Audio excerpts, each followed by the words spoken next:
నుదుట పెట్టుకునే సింధూరాన్ని హనుమంతుడు ఒళ్ళంతా ఎందుకు పూసుకుంటాడో మీకు తెలుసా?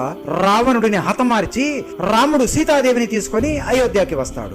వారితో పాటు హనుమంతుడు కూడా అయోధ్యకి వస్తాడు. ఒకరోజు సీతాదేవి కూర్చొని నుదుట మీద సింధూరాన్ని పెట్టుకుంటూ ఉంటుంది. హనుమంతుడు అటువైపుగా వెళ్తూ సీతాదేవి సింధూరాన్ని పెట్టుకుంటూ ఉండడం చూస్తాడు. వెంటనే సీతాదేవి దగ్గరికి వెళ్లి, అమ్మా, నేను ఒక ప్రశ్న అడుగుతాను, మీరు ఏమీ అనుకోకుండా సమాధానం ఇవ్వండి. నేను ఎప్పటి నుండో చూస్తున్నా, మీరు ప్రతిరోజు నుదుటి మీద ఈ రంగును ఎందుకు పెట్టుకుంటున్నారమ్మా అని, దాని వల్ల లాభం ఏంటి అని అడుగుతాడు. సీతాదేవి నవ్వుతూ, హనుమా, ఇది కేవలం ఒక రంగు కాదు, ఇది సింధూరం. ఇలా ఆడవాళ్ళు నుదుట సింధూరం పెట్టుకోవడం వలన వాళ్ళ భర్తల ఆయుష్కు పెరుగుతుంది, అలాగే వాళ్ళ ఆరోగ్యం కూడా చాలా బాగుంటుంది. ఇప్పుడు నేను సింధూరం పెట్టుకోవడం వలన రాముడి ఆయుష్కు పెరుగుతుంది, రాముడు దీర్ఘాయుష్కు కలిగి ఉంటాడు, రాముడికి అంతా మేలే జరుగుతుంది.